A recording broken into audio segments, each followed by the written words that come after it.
Welcome to Wellness Spring. Today our special guest is an amazing soul. His name is Nick Haritatos, and he has led an incredible journey. He is an extremely successful entrepreneur, soccer player, former military commander, pilot, and a best-selling author of No Limits. The foreword of his book was written by Jack Canfield, the author of Chicken Soup for the Soul series, and known as America's #1 success coach. He is such a remarkable soul, and I can't wait for you all to hear his story. And I'm very grateful to a community friend, Mirav Tarkka, who is a multiple best-selling author and writing coach, for introducing us. So welcome, Nick, to Wellness Spring. It's so lovely to have you on the show. It is nice to be here. Hello, everyone, all the listeners, and thank you for having me. Pleasure. Before we delve into your book, because it is definitely a page turner and I can highly recommend it. Your life has just been, full of obstacles, full of challenges, and, that intrigue and mystery, which we'll go a little bit in depth, but we want the audience as well to read it. So could you tell us a little bit about your background, where you grew up, your parents, siblings, education, and then we'll, see where that takes us. Well, I was born after the Second World War in Patras, Greece. My dad fought in the Second World War, the Italian army in the northwest of Greece. And his life story actually encouraged me to do a lot of things in life. And he would have been actually hanged by the Nazis because they got him taking certain dough, because he was a baker, master baker, and the bakery that he was working was commandeered by the German army in the city of Patras, on the west side of Greece. And he was helping his neighbors while they were starving with dirty dough that was marked in the machines of the bakery. But because he had built a good relationship with a German colonel who used to take care of the food supplies in the city of Patras, and because he made such a good bread for the German army, when they caught him after 2 years of giving dough of bread to the neighbors stealthily, they were going to hang him. And because he had produced good bread for the German army, and because the German colonel that used to come and inspect the bakery got special bread that he used to make for him, especially to give him the time that he used to come and visit, they made a relationship with him. He created certain connections with him in terms of like each other. They worked very well. Although he was very unhappy because he fought the Italians first and he fought the Germans after, because the Italians could not penetrate the Greek defenses for about 6 months. So the German mechanized divisions came into Greece. And he had to come back to the bakery because then the Germans took over. And that actually inspired me, because he did some impossible things. And if he was hanged at that time, I wouldn't be here today. So I grew up in the bakery. When I was young, I used to go and visit him in the bakery in Patras. And somehow I was connected to business when I was at a young age. So I went to school in Patras, but I finished my education in Rhodesia, where we moved in. I'll tell you the story later when you ask me the different questions about Rhodesia, etc. And I left Greece. My dad took the whole family to Southern Africa when I was 12 years old. But then I graduated from high school and I went straight into business. Wow. What a story. Oh my goodness. I feel for your father, and thankfully he was alive to, you know, have you children. So what about your brothers and sisters? Because I know you have some. I got a brother and two sisters. And I was the last in the family. So I was a little bit spoiled, so to speak. And not that I could get what I wanted. No, that wasn't the case. My father was a straightforward man. My mother was a very loving person, religious, good cook, and a very clean person. Always dress up smartly. And she was also strict.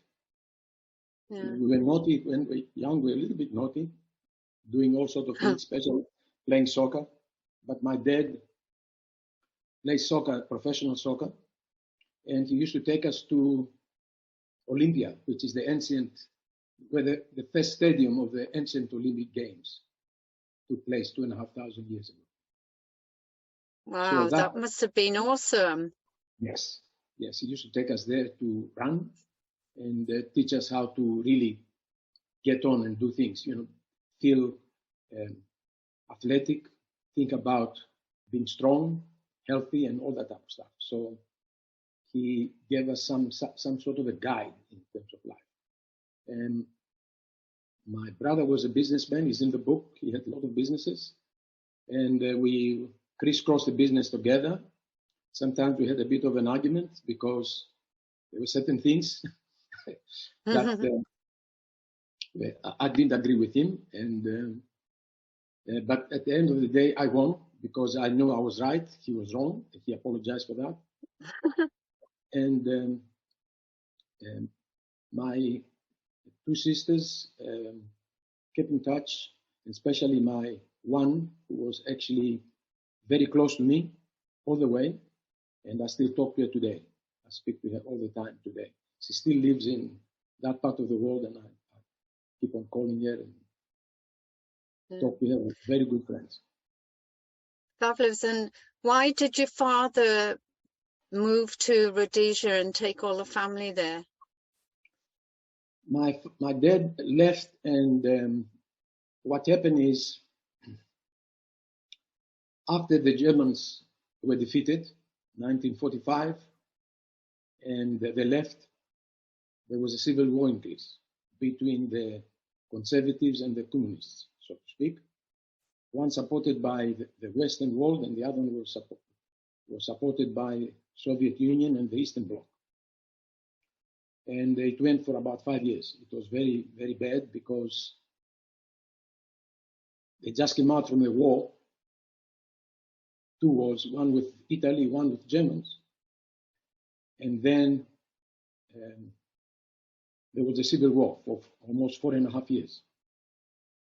And he lost his siblings, and he wasn't feeling very happy. He was very sad. He couldn't find them. He didn't knew that they passed away.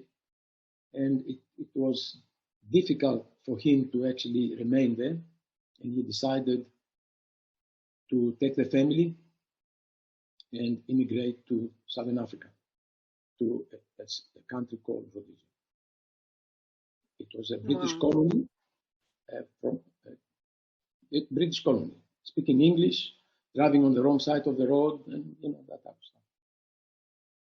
Yeah, I know what that's like, having moved to different countries, like from Wales and then living in Europe, driving on the different sides, and America and so forth.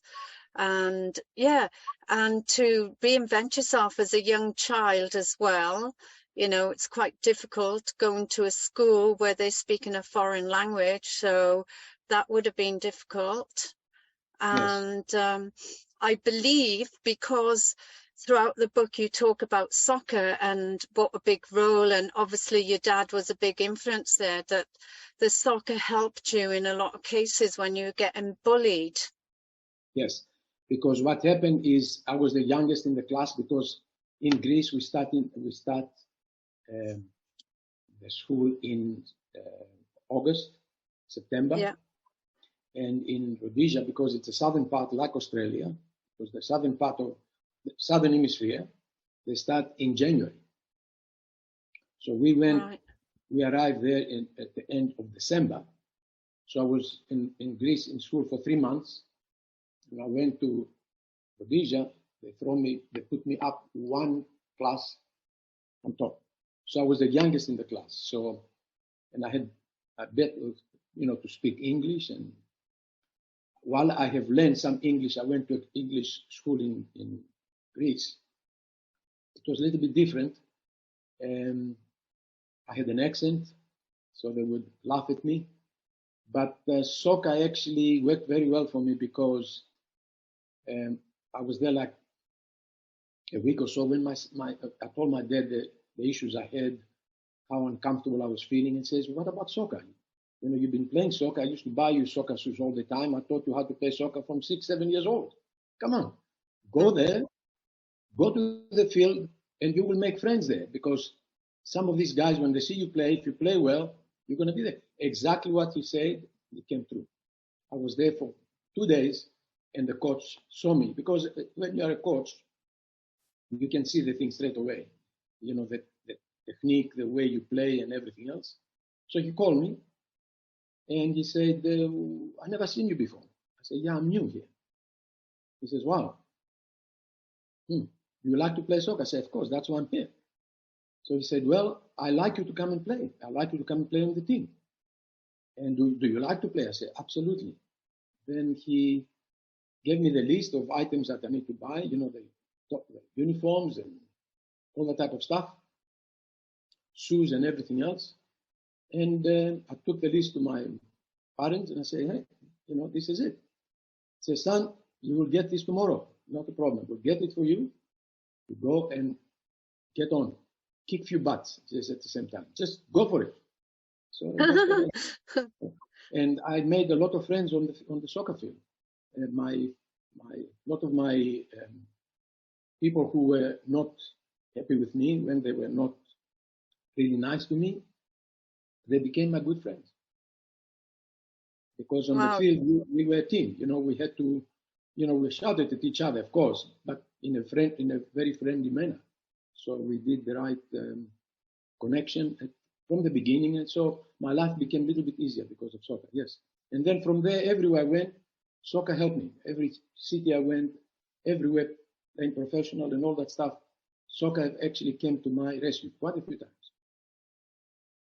Yes, I think sports is a great way of bringing people together. And as you know, in the World Cup 1995, I was there with the Australian Wallabies, and Nelson Mandela managed to bring the whole country together. Yeah. So it's a brilliant way. And as a professional networker, I know that sports bring people together. So because your book is a memoir and tells you so much about your challenging journey, would you like to tell us who or what inspired you to write your book? Yeah, for the last 20 years, people have been telling me to write a book about my life. My path has been unique, really. Taking me westwards from Greece, where I was born, to Southern Africa, and finally to the United States. Everywhere I have landed, I made a beautiful life. Not because I was born into wealth, but avoided making mistakes, no.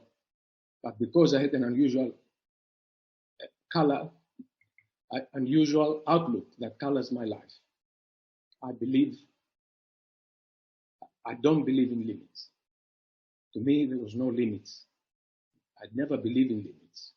So I was a rebel when it came to listen to certain people say certain things. I throw that away. So writing a book also, it will capture the adventures that all that I have lived through in 4 countries and 3 continents, 23 businesses, beautiful family, travel, challenges and achievements. So I also want to inspire and motivate people who want to improve their lives and have a great joy, find a great joy in life. I can do that by sharing my life story and lessons, and how to create success, satisfaction for yourself, to make your own life precisely the way we want to do. And most importantly, before my late wife also, and passed away, she requested from me that I write a book that I always said I will write, and I promised her I will do. And it is dedicated to her, and it's for her. Fabulous. Because yes, not only did you start businesses, you started at a very young age, and you know, you've had to reinvent yourself in each country that you've gone to and start from scratch. And it's not just an ordinary business. You have created multi-million-dollar businesses from nothing. So would you like to tell us about the first business you owned? Yeah, yes, it's actually funny. When we went to Rhodesia, I was actually 12 years old. And Rhodesia at that time was a British colony in Southern Africa, right?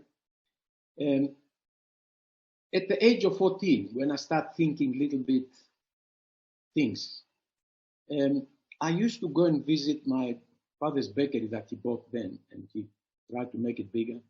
In the bakery, I was 14 years old. The bakery, every time I went there, it was always very busy. And there was a lot of activity. There. There were vans loading, offloading, and trucks that would bring in flour, bags and bags of flour, sugar, oil, in and out. It excited me. It excited me so much that I thought I want to be part of that action. And I went in to help. He never asked me to go there. I just liked it. It was so exciting for me. And then I decided, you know, I like to own my own business as soon as possible. As soon as possible. So when I was 16, I noticed that a business came up for sale.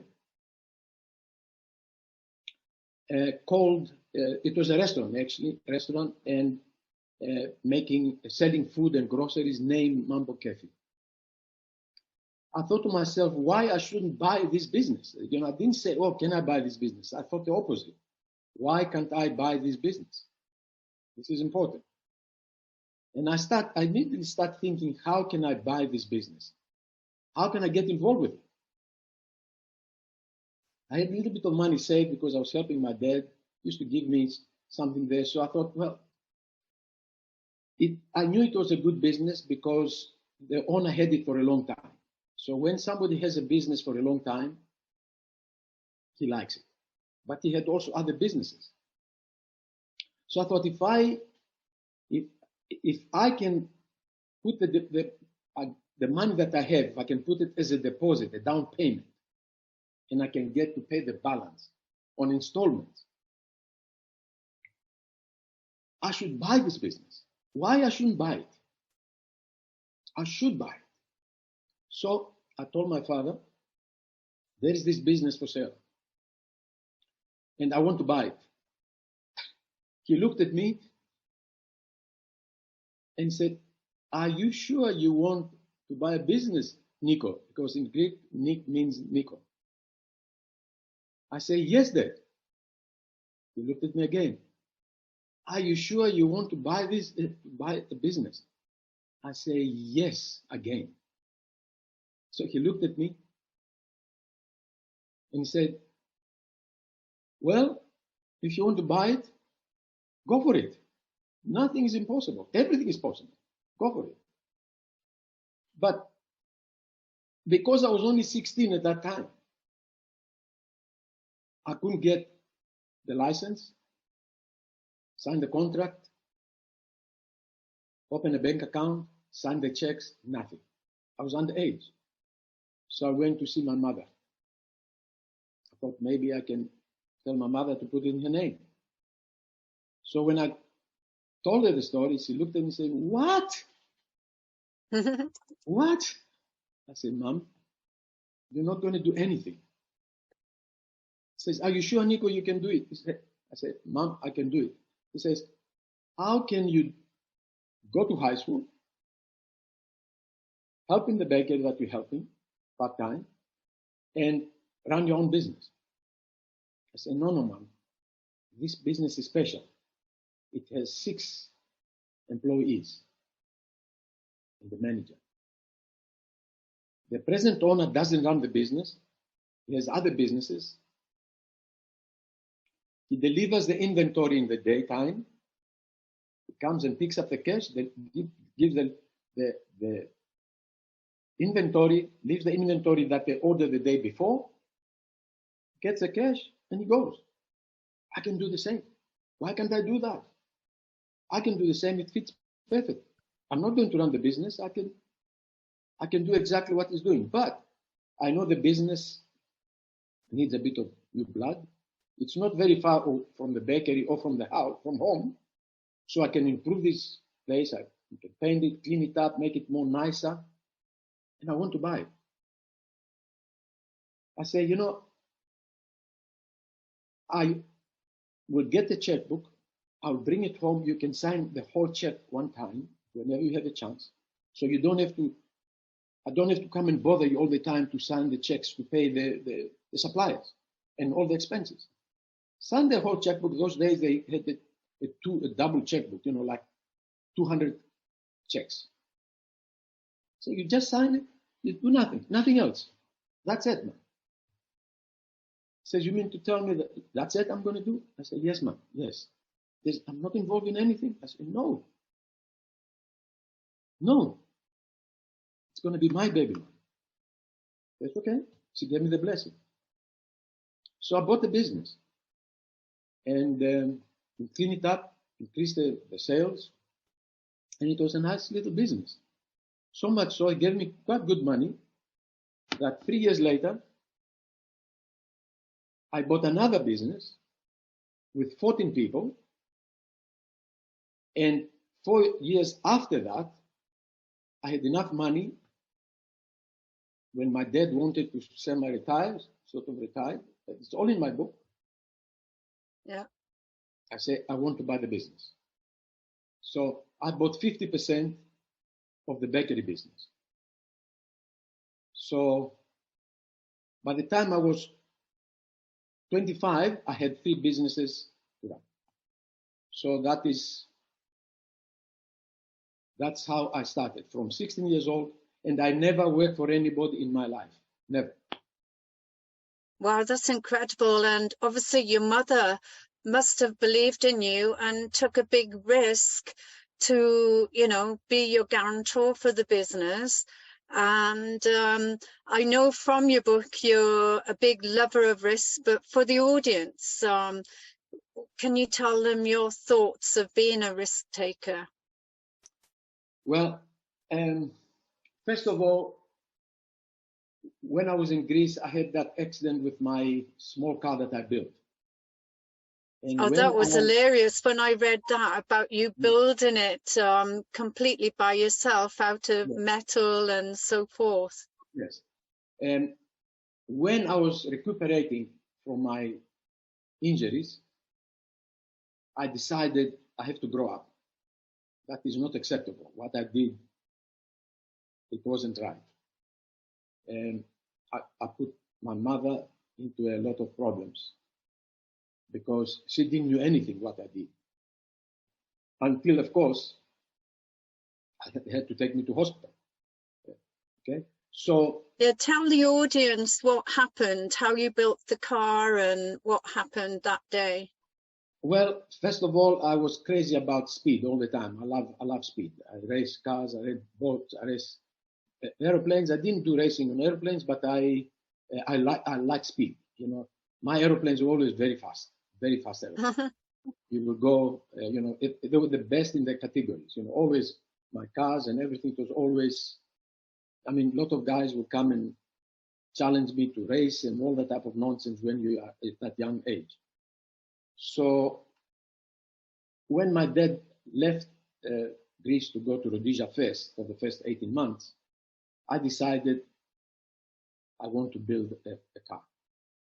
And because at that time I thought, well, I'll take the car to Rhodesia with us. I didn't realize, putting it it's going to take a lot of space to send it with, by freight and all that type of stuff. So I decided to build a car, a four-seater with the pedals. But every seat should have a pedal. So if you take 4 people, they all pedal. But it wasn't fast enough. So I would go up to the hills, build up speed, and then release the stuff. Okay? And I'll only use the brakes to stop, or when we come level. But in this particular place, we went to one hill that at the edge, it was a lot of little stones. So when I turned around, the car got out and we went into a ditch. Wow. But prior to that, I think it was like a day or 2 or 3 before that, the screw came from the steering wheel, the screw came out.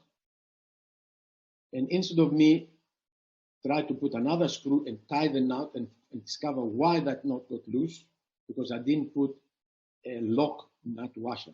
It was just a normal screw with a normal washer. But now, later I realized that it was quick, because I wanted to use that car after school, quick, jump into the car with the friends. They say to me, "Come, let's go." So you fall into that and you go. So anyway, I put a nail, a very long rusty nail, into the steering wheel instead of looking for a screw, and I didn't took the pliers to bend it underneath, so the nail gets away from between my 2 legs. So we were coming down very fast, and we got off, hit a ditch, jump up, where a bone, another ditch down, bam. So it just came to a very ugly standstill. Stop, right, boom. So 2 guys flew on top of me, right on top. And the guy behind me, before he got out, he hit me so hard that I went against the shaft of the steering wheel, the bar, all the way down. And the nail went through my legs. It hit a bone and it went out from one leg and hit the other leg. And I didn't realize what was going on because I wanted to get out and something was stopping me. So my cousin next to me, he says, "Oh, Nico, you got big trouble there." So he put his fingers between the nail, pushed my feet down, my leg down, so I can be released from the nail. Because every time I moved my leg, it was opening and opening. It made a big hole like this. Wow. Big hole like this, just for you to know the size. I mean, it's still here today. Those marks, they will never go because it's a separate skin. So anyway, my feet, everything, my shoes got full of blood, filled up with blood. And I got out, I cut my shirt, I close it up, so the blood doesn't run, but the blood run continuously. Anyway, the car wheels and everything else, they opened up. The car couldn't really drive, so we took the guys took a hammer because I couldn't really do anything. They took a big rock and they used it like a hammer to get the wheel straight. Wow. so we can now take it, push it to the house. And that nail was actually from a construction site, and it was rusted. So the rust and the dirt that nail had, it was a big long nail, but very, very rusted. But I didn't care about that, and I didn't even know what that rust can do at that age. I mean, I was like 10, 11, somewhere around there. So I didn't say anything to my mother, because I knew if I say anything, she will burn me using the car again. Because that's how it is. Yeah. So I told her it was just I fall on a rock and I cut myself. So I said, "Oh, don't worry, Mom, I'm okay." So I left it there for 2, 3, 4, 5 days. And one day I was at school. I couldn't walk to school very easily anymore. Every day was getting worse and worse. And my cousin that he was with me, he actually helped me from time to time. He would come to the house. My mom would know nothing. Nothing. And one day when I sat down, 3, 4, 5 days later, on the table, and I had the pen writing, the pen slipped and it fallen down. When I bent down to pick up the pen, I smelled rotten. Something was like, oh, so what the heck is this? Because I had the bandage on my wound, but I didn't really replace it over and over. I didn't know at that time that you have to replace it and clean it and use anti whatever you call it, all these things that antiseptic, antiseptic and antibiotics and all that stuff, because it was rusted. I didn't touch any of that. When I realized what happened, I thought, there's something wrong here. Both legs, they were smelling. Then I had to tell my mother. When she looked at it, when I saw what, immediately took me to hospital. And the doctors, they said, "What? You're going to lose your legs here, because it's already having gangrene growing." So they had to make a big hole, clean up everything, put me to sleep. And it was a very good lesson, because after that I had to sit down and think carefully. And my mom ran me to ride the bike, I think the car, for about 4 months, 5 months, 6 months, something like that. And my father didn't even know, because he was already in Rhodesia. So she cried a lot at the hospital. Says, how can I take you to Rhodesia with no feet, no legs? Luckily enough, the operation was successful, so I'm very happy about that. So that's my wow. That must have been so scary, Nick, thinking you might lose your legs, especially to be such an active soccer player, and as you call yourself, a rebel, doing a lot of activities. And you're also a creative genius to come up with the idea of making that car, at such a young age. And how did you cope in Rhodesia, meaning you became a military commander, and what was that like? Well, let me just finish with the car. That car, actually, I was dreaming about it. I made the sketches, how I wanted it, how to work, and everything. It was something that no one saw before. It was actually incredible. And in fact, when we left, I was very sad to leave it behind. But I think that particular time that I set to rehabilitate myself, and I couldn't do anything with my legs and feet, I realized that I have to grow up very fast to become a very responsible person. And that, I think, changed my thinking. Now, when we went to Rhodesia, I had businesses, which it's already written in the book. I had 3 businesses at the time. And because In Rhodesia,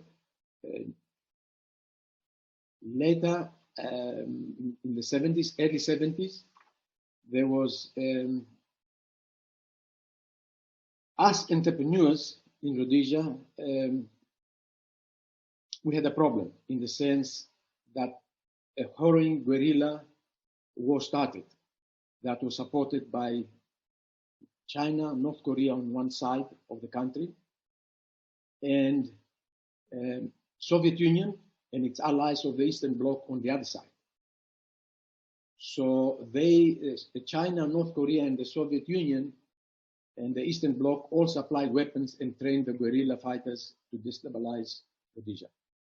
So at the time, because I spoke 3 African languages, indigenous languages at the time, and because I was a successful young businessman, owning at that time also 3 businesses right there, and with management experience, I fitted perfectly for the new military units that they were created by the government to protect the local population on the border areas where the fighting was taking place.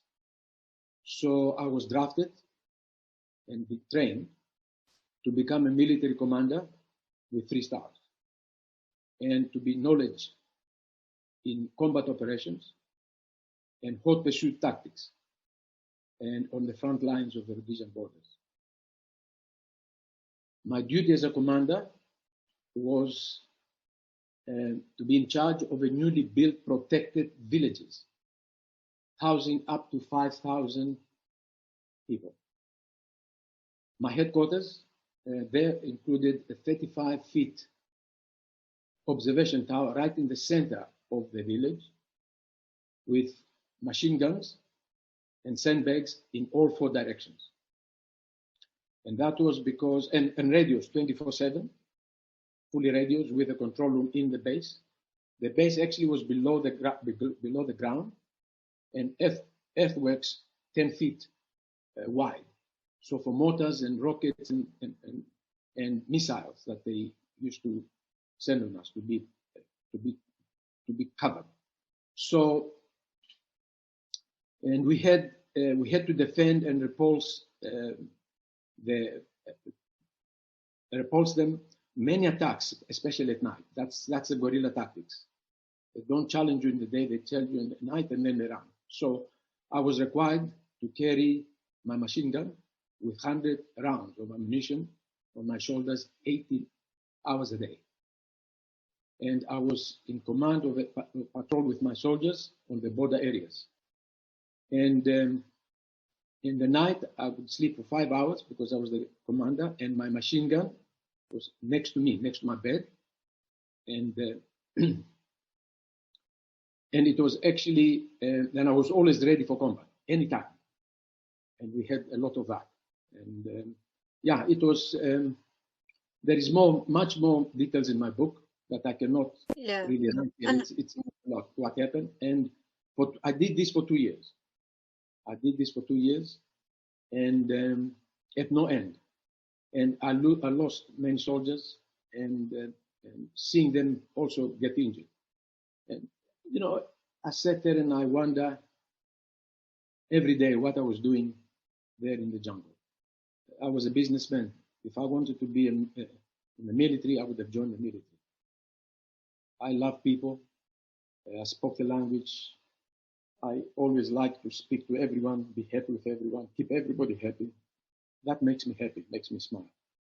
So I'm lucky to be alive today, and thank my lucky stars upstairs in heaven.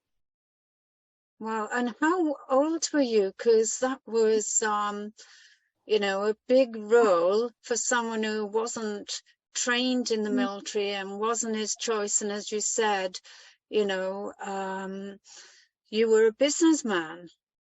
Yes, and I was about, I think I was about 28, 29, and I was one of the youngest commanders in that particular program.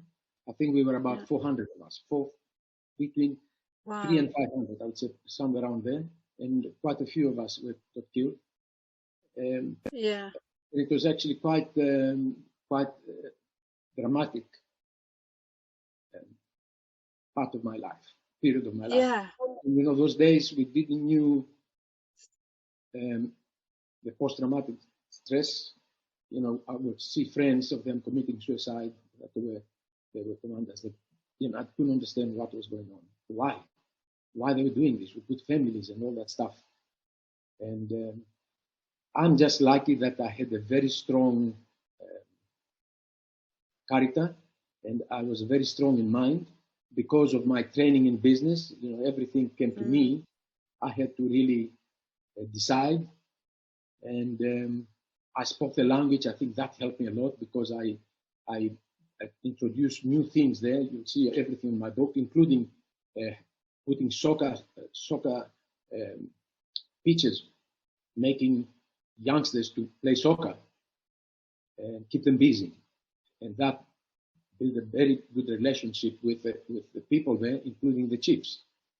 In fact, the chiefs, having difficulties having food, they will bring me food as a gesture of respect and love for me.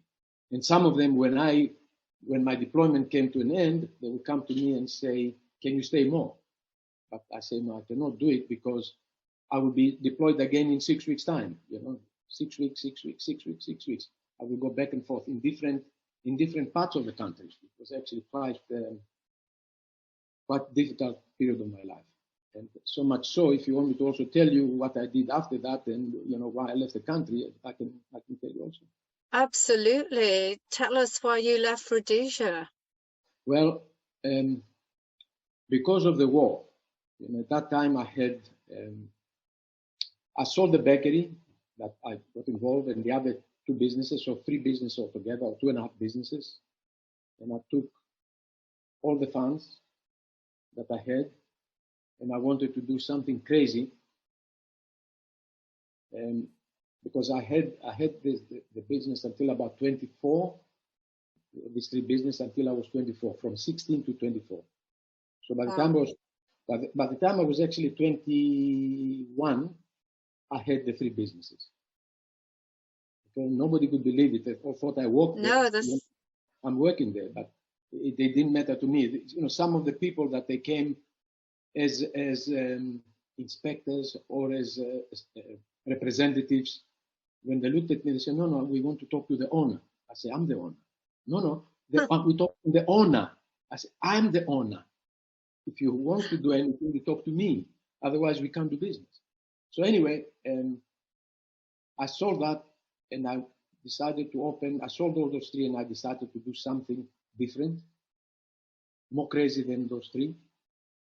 And I decided to move away from the city where I was living in Gatuna to the city of Fort Victoria. It was a bigger city, but it was 200 miles away from where I was based for the last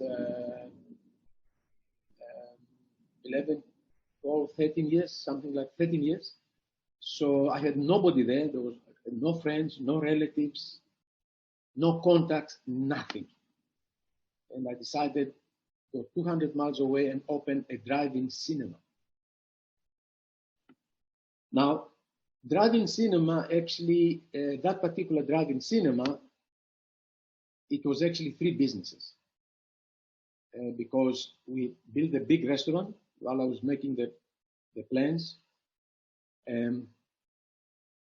I built a big restaurant and a bar. That was the first in the country. Others followed me. Others followed me. When they saw my package that I gave the people, they followed me because it was very popular. The bar and the restaurant.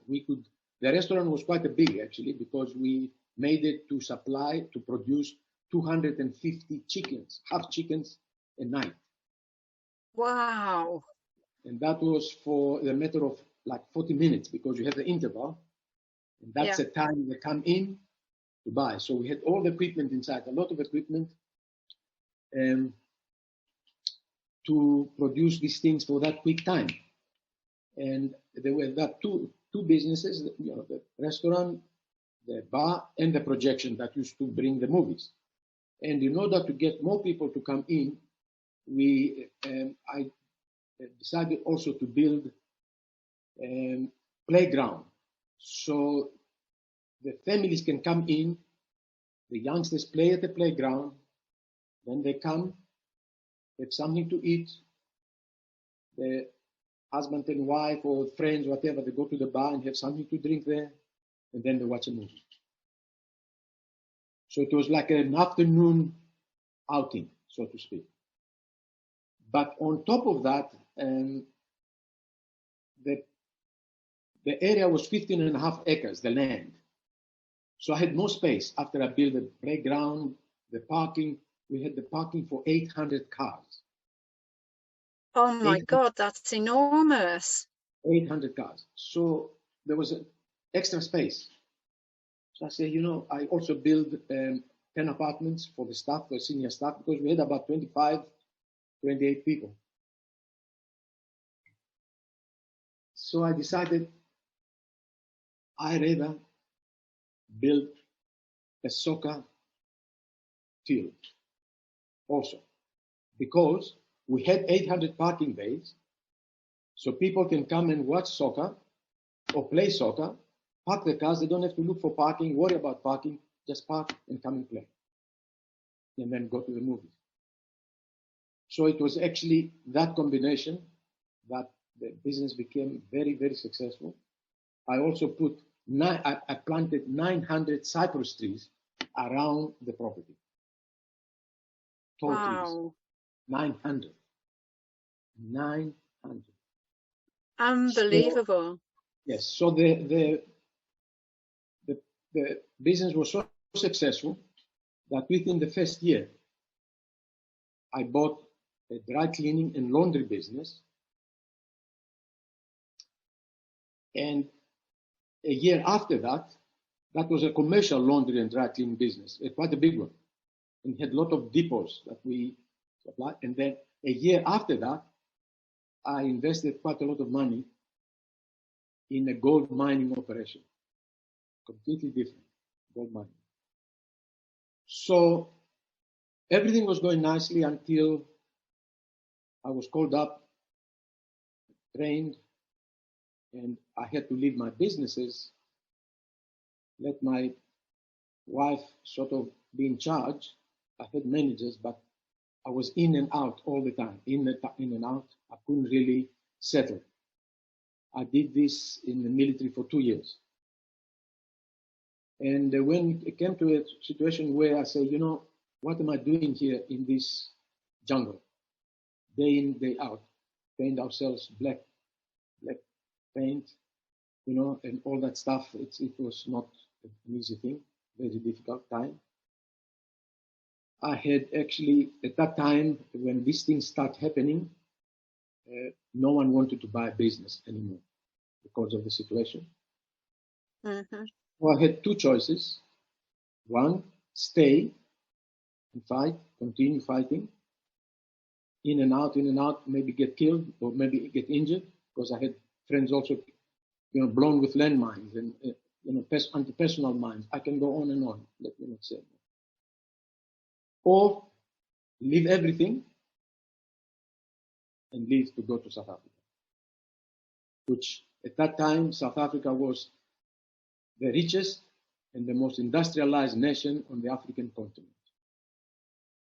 Okay. So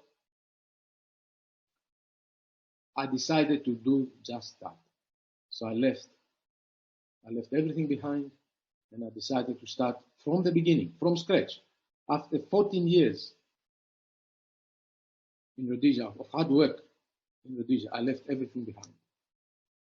And I left. That's remarkable. And you've covered a lot of information there about the life in the military, and I know you go more in depth in your book about it because it's very political and all the atrocities you had to face, and, you know, juggling back and forth with your wife and the businesses, and, you know, for you to have all those fresh ideas while you were in the military and start all these new businesses as well, and then to make that decision, okay, I value my life, I'm out of here, and you discussed it with your lovely wife, and you know, some people thought you were crazy leaving all your businesses, and you went to Durban and start. No, okay.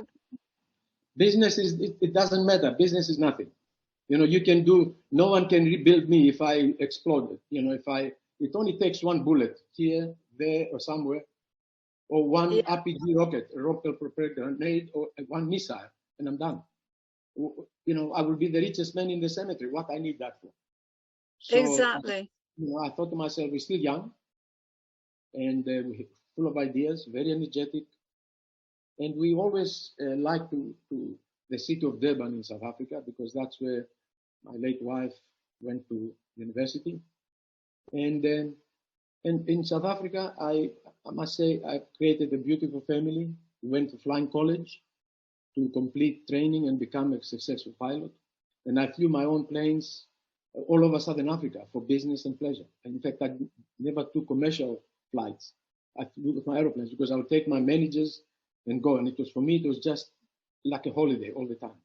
So I played professional soccer in my city, Durban, just like I play in Gatuma and Fort Victoria in Rhodesia. I created, bought, and built 11 successful companies. 11. Some of them are made 3 to 10 times bigger. And I like to mention 3, if you allow me, to give you. Absolutely. But all the others are in my book, explaining how it was done. So, you know, we moved to Durban, South Africa. In South Africa, as I say, it was a very rich country. As you know, they produce gold, diamonds, platinum, titanium, you name it, steel, everything, even oil, you know, out of coal. So, Durban is the biggest port in Africa, the biggest port on the African continent, with hundreds and hundreds of ships unloading and loading every month. So we did not have enough money when we went, because I left everything behind. But I had a little bit, because I have planned a little bit to have for a rainy day. So, which is everything in the book. But I decided to start a security company. Because security, you don't have a lot of machinery, and you don't need so much capital.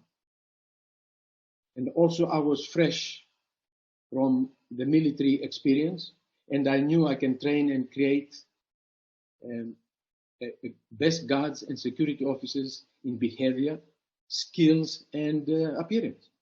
The uniforms we made, they were navy blue trousers, long trousers, with black leather belts, light blue shirts, and black, long, high black leather military boots.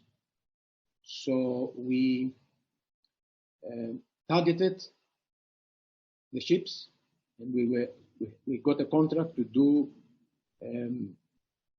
many ships on the hatches. You know, every ship has like 6 or 8 or 10 hatches, where they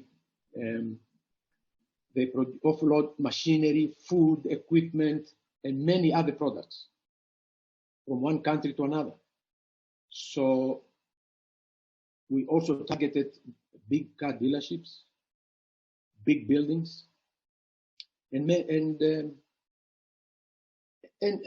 quite a few other bigger projects. So I started and I trained the guards. I trained them to make them the way I want them to be.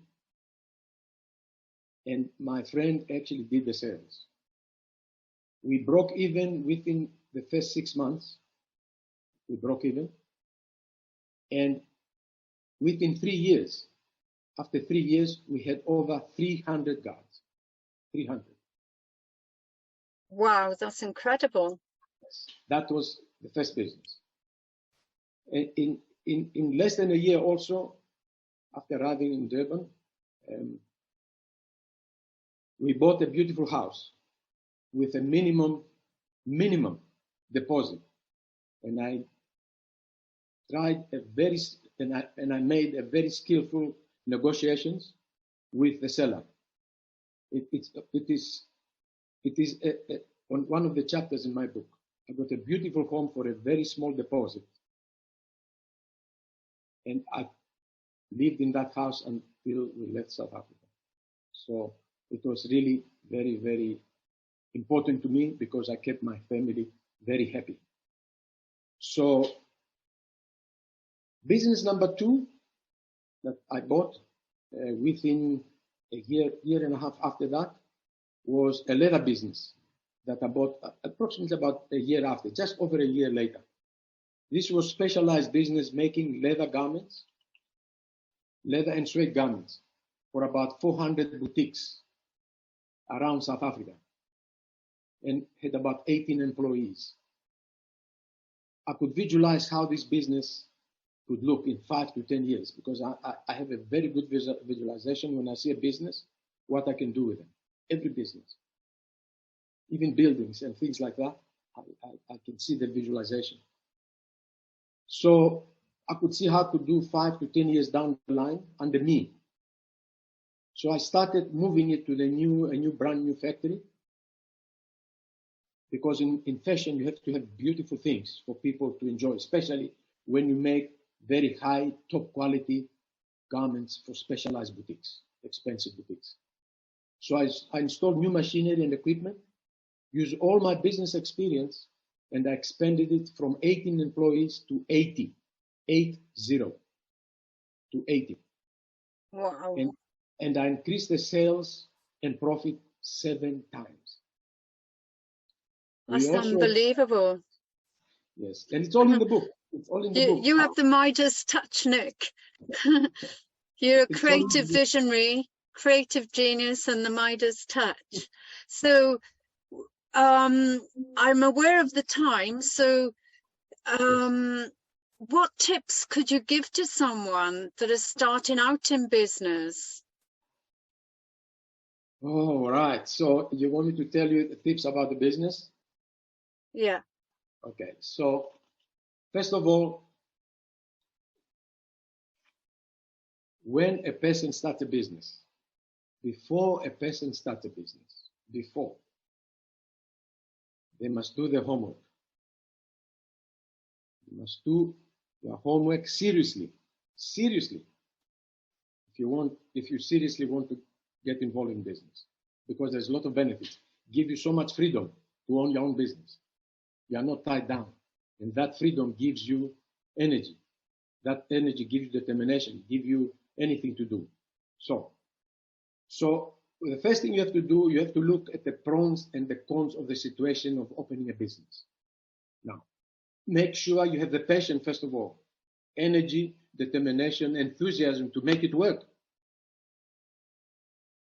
Because you will have some ups and downs in a business like this.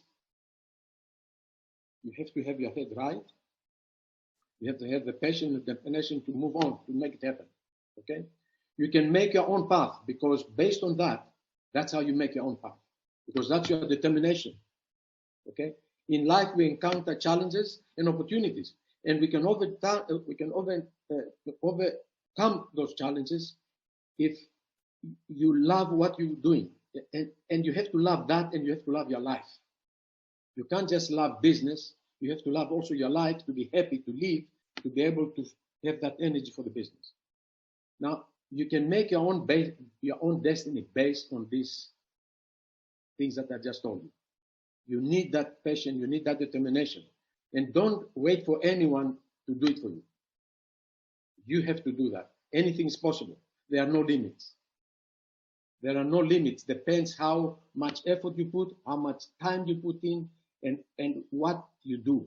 You have to think about it. And if things go a little bit down, don't give up. Don't give up. Because as you know, I've got 15 pillars that intertwine with the 27 chapters in the book. And it tells you exactly how to do things. The way I did it, how it happened. So if people start a business and they're not prepared for that business, they haven't done the homework, sometimes you may find yourself in trouble. Yeah, that's really good advice. Be prepared. do your homework and, you know, go with the flow, because life has so many ups and downs, Yes. you know. Yes. And I think, you know, after the COVID pandemic, many people have had to reinvent themselves. Yes. So if people are just starting out with a new business because what they were doing before doesn't exist, what would you tell them? Would it be the same advice? Yes, yes. Every business, first of all, you have to know what you're doing when you start a business. Don't go in with a closed eyes. That's what I say. You have to do Yeah. your homework. You have to do your homework back and forth. Build up yourself that energy, build that passion, that determination you want. Because let's say this: if it was so easy to open a business, everybody would have a business. Yeah. You have to really have these qualities that I say and that determination. And also you have to work hard for it. But you can also work very smart. You don't have to work yourself 20 hours a day, running around making no money. You have problems in your family, with your children, husband or wife, husband, whatever it is, because you spend all the time in the business and then you don't have enough time for the family. You have to have also time for the family. Then you have to balance these things. You have to love going to work, but you have to also love coming back home. So that takes a certain commitment in the brain, in the mind, how to do these things. You have to plan these things properly to be able to do it. Step by step, carefully, ask, get information, decide, choose to go this way, do that way. But once you decide to do what you want to do, after you thought very, very carefully, go for it. Don't be wishy-washy. Go for it. You've done your homework at the time that you knew you've done the best in your ability to actually decide to do that. But once you decide, trust what you have decided at that time and go for it. That's wonderful news. And if there was one thing you could do to change the world, what would it be? I would like for them to play a lot of sports because Woohoo! the sports bring love, happiness, and life. That is number one. War it's not for me. War to me, I No. love people. I love people. I have friends from the top level to the bottom level all around the world, all around the globe. They can be walkers. As you know, I walk the California Coastal Trail and many other walks around our planet. I mean, the California Coastal Trail alone is 1,200 miles long, almost more than 2,000 kilometers. And only few people done that. They start, they go a little bit, you know, they do 100, 200, 300 miles, they give up. You know, to me, sports is very important for people to get together. I don't like wars. I like us to enjoy being happy. Love our family, love our children, love the people that work for you, love your customers, love everything. Even your enemies for that matter. Think about that.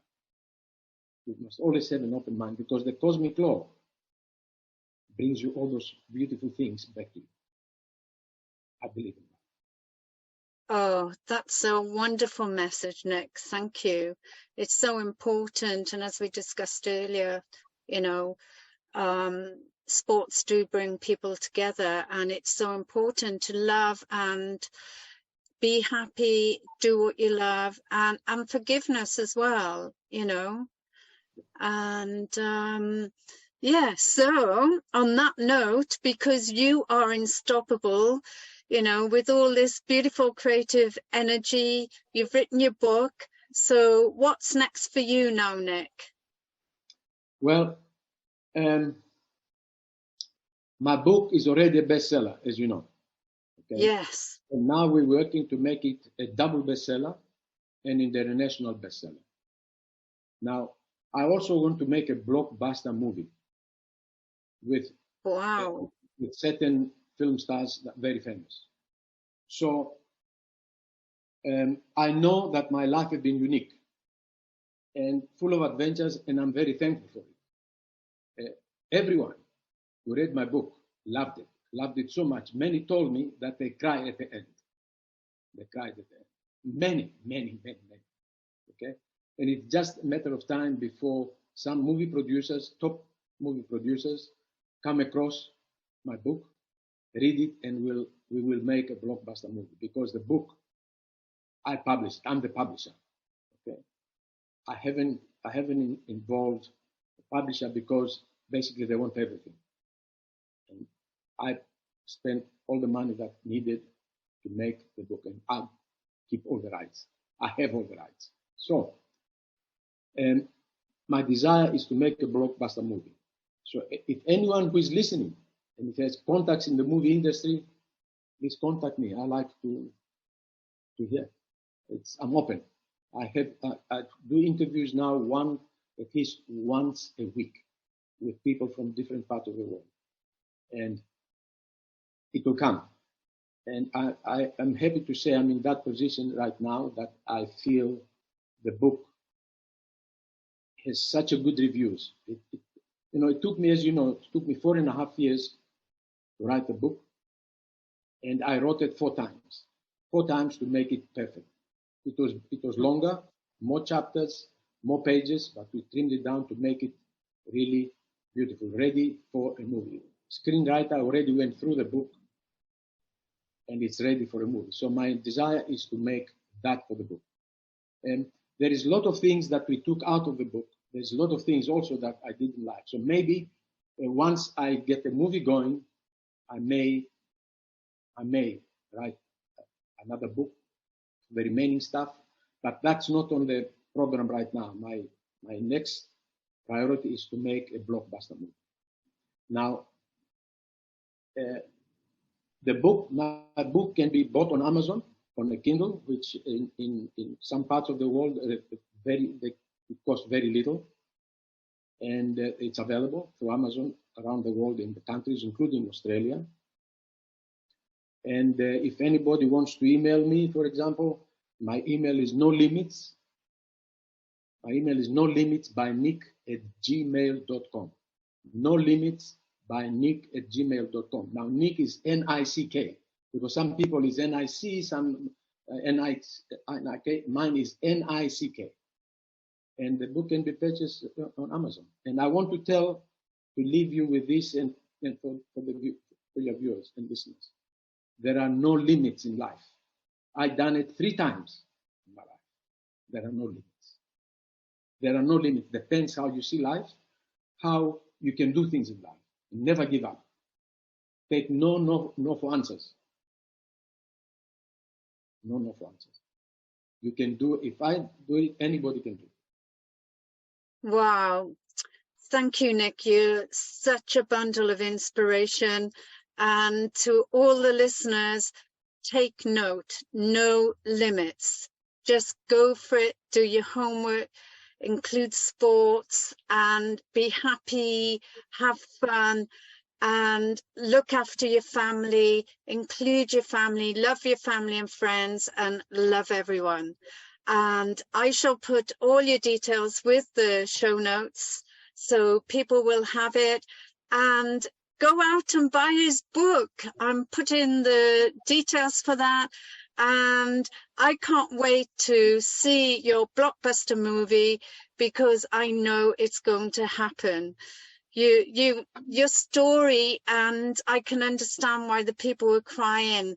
Like, you've gone through so many trials and tribulations, which I'm not going to say, because people need to read the book and find out for themselves and discover it, because you are a truly remarkable soul, and to start so many businesses from scratch, to change countries, and now you're living in America, and even those walks that you did, nobody had done those walks before, and you've done it. You're unstoppable. So thank you. It was nice to be here. I want to say to you, thank you so much. You're welcome. And the pleasure was mine. Thank you.